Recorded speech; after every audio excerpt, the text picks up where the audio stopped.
মানিকচকে 700 টাকা দিলেই পাওয়া যাবে স্বাস্থ্যসাথী কার্ড, এমনই দালাল চক্র সক্রিয় মানিকচকে, সেও আবার ব্লক প্রশাসনিক ভবন চত্বরে। বুধবার এমনই ঘটনা ঘিরে ব্যাপক শোরগোল পড়ে এলাকায়। বেশ কিছু এলাকাবাসী টাকা দিতে না পারে স্বাস্থ্যসাথী কার্ড করতেই পারেনি বলে অভিযোগ। শেষমেশ খালি হাতে ফিরে যেতে হয় উপভোক্তাদের। ঘটনা সম্পর্কে জানা গেছে, বিগত 2 দিন ধরে মানিকচক ব্লক কমিউনিটি হলে ব্লক প্রশাসনের উদ্যোগে স্বাস্থ্যসাথী কার্ডের শিবিরের আয়োজন করা হয়। এদিন এই শিবিরে ধরমপুর, নূরপুর ও মানিকচক অঞ্চলের বেশ কিছু বাসিন্দা কার্ড করতে আসলে তাদের আবেদনের মেয়াদ উত্তীর্ণ হয়েছে বলে শিবির থেকে ঘুরিয়ে দেওয়া হয়। তবে শিবির থেকে বেরোতে বেশ কিছু দালাল তাদের দেখতে পেয়ে বলে 700 টাকা দিলেই তাদের তৎক্ষণাৎ স্বাস্থ্যসাথীর কার্ড করে দেওয়া হবে, যা শুনে রীতিমতো হতভম্ব হয়ে পড়েন উপভোক্তারা। পরবর্তীতে ঘটনা জানাজানি হতেই সংবাদ মাধ্যমের কর্মীদের দেখে সেখান থেকে চম্পট দেয় দালালরা। গৃহবধূ আশা খাতুন বলেন, তারা সকাল থেকে স্বাস্থ্যসাথী কার্ডের জন্য লাইনে ছিলেন, কিন্তু তাদের আবেদন মেয়াদ উত্তীর্ণ বলে ফেরত পাঠানো হয়। কিন্তু ব্লক চত্বরে থাকা দালালেরা বলেন, টাকা দিলেই সব ঠিক হয়ে যাবে, 700 টাকা দিলেই হবে স্বাস্থ্যসাথী কার্ড, কিন্তু তাদের কাছে টাকা না থাকায় তারা কার্ড করতে পারেনি।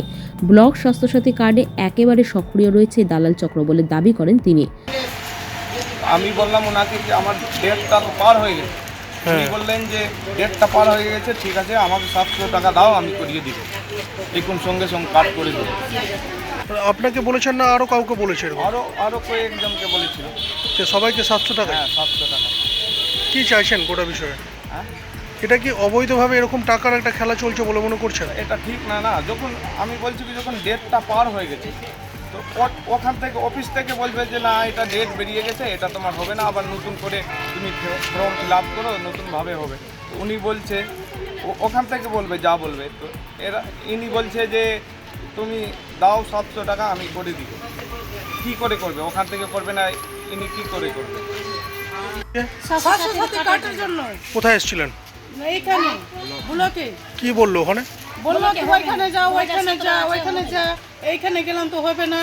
কি জন্য হবে না বললো? বললো হবে না, তো কে? স্বামী স্ত্রী নামে ভরেন। আচ্ছা, কে আবার টাকা চাইছিল বলছেন? টাকা ওই দালাল চাইছে। কি বলছে? কি 700 টাকা দেন, আপনি হয়ে যাবে। 700 টাকা দিলে হয়ে যাবে? হ্যাঁ, আমি টাকা দিব না, প্রথমে কাজ করে দিবেন, তারপরে আমি টাকা দিব।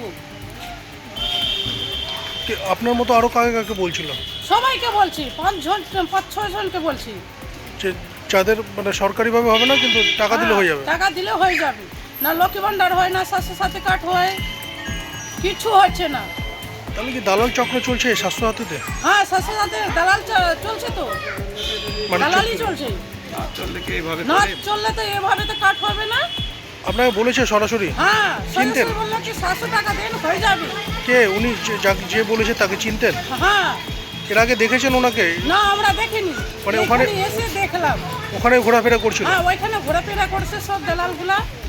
বিষয়টি তিনি শুনেছেন, তবে এই বিষয়ে কোনো লিখিত অভিযোগ এখনো পর্যন্ত পায়নি। লিখিত অভিযোগ পেলে উপযুক্ত ব্যবস্থা গ্রহণ করা হবে।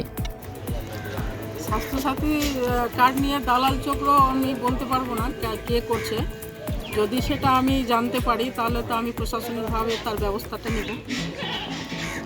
এই ঘটনাগুলো অনেক সময় ঘটে থাকে যে প্রশাসন পর্যন্ত জানে না। অনেক ভুয়ো লোক সাধারণ মানুষকে ভুল বুঝিয়ে এই কাজগুলো করে থাকে। তো সেই কাজগুলো যদি ওরা করে থাকে, আমরা যদি তাদেরকে জানতে পারি, তাদের বিরুদ্ধে কিন্তু আমরা পদক্ষেপ নিই। Bureau news, Bangla Times.